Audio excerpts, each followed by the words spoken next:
ঢাকার বুকে ঘণ্টায় ১০০ কিলোমিটার বেগে ঝড়ের গতিতে ছুটে চলা মেট্রো রেলের ছাদে উঠল এক কিশোর। সাধারণ আন্তনগর ট্রেনে এই ঘটনা স্বাভাবিক হলেও ঢাকার বুকে মেট্রো রেলের ইতিহাসে এটা প্রথমবার। এই ঘটনায় চিৎকার হইচই বেঁধে যায়, অথচ সেই কিশোর নির্দ্বিধায় নড়াচড়া করছে, এমনকি হাসছেও। এরপরই মেট্রো কর্মীরা ছুটলেন, ধরে ফেললেন কিশোরকে। ধরা পড়েছে তার পরিচয়ও। কেন করল এই জীবন বাজি রেখে পাগলামি? এখন কোথায় আছে সেই কিশোর?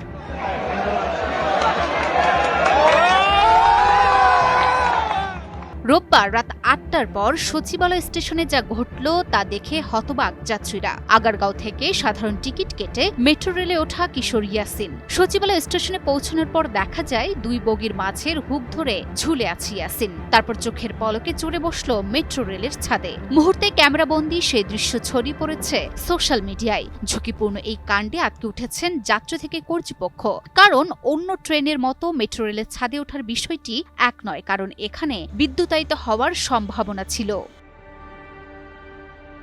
মেট্রো পুলিশের নিয়ন্ত্রণ কক্ষ সূত্রে জানা গেছে, ট্রেনের ছাদে উঠে যাওয়ার ঘটনা নজরে আসলে নিরাপত্তা কর্মীরা দ্রুত ট্রেনের বিদ্যুৎ সংযোগ বন্ধ করে তাকে ছাদ থেকে নিরাপদে নামিয়ে আনে। পরে তাকে শাহবাগ থানায় হস্তান্তর করা হয়। প্রাথমিকভাবে ধারণা পাওয়া গেছে, কোনো শিশু সদনে ছিল সে। কিছুটা মানসিকভাবেও দুর্বল বলে মনে করা হচ্ছে। ডিএমটিসিএল এর সূত্র জানায়, কিশোরটির নাম ইয়াসিন এবং তার বয়স আনুমানিক ১৩ থেকে ১৪ বছর। মেট্রো রেলের ছাদের উপর দিয়ে বিদ্যুৎ সংযোগের কেবল রয়েছে, যা অত্যন্ত ঝুঁকিপূর্ণ। এই ধরনের ঘটনা চালুর পর থেকে এটাই প্রথম। তাই এটি একটি গুরুতর নিরাপত্তা সমস্যা হিসেবে দেখা হচ্ছে। এই ঘটনায় সংশ্লিষ্ট কর্তৃপক্ষ নিরাপত্তা ব্যবস্থা আরও কড়াকড়ি করার পরিকল্পনা গ্রহণ করছে বলে জানানো হয়েছে।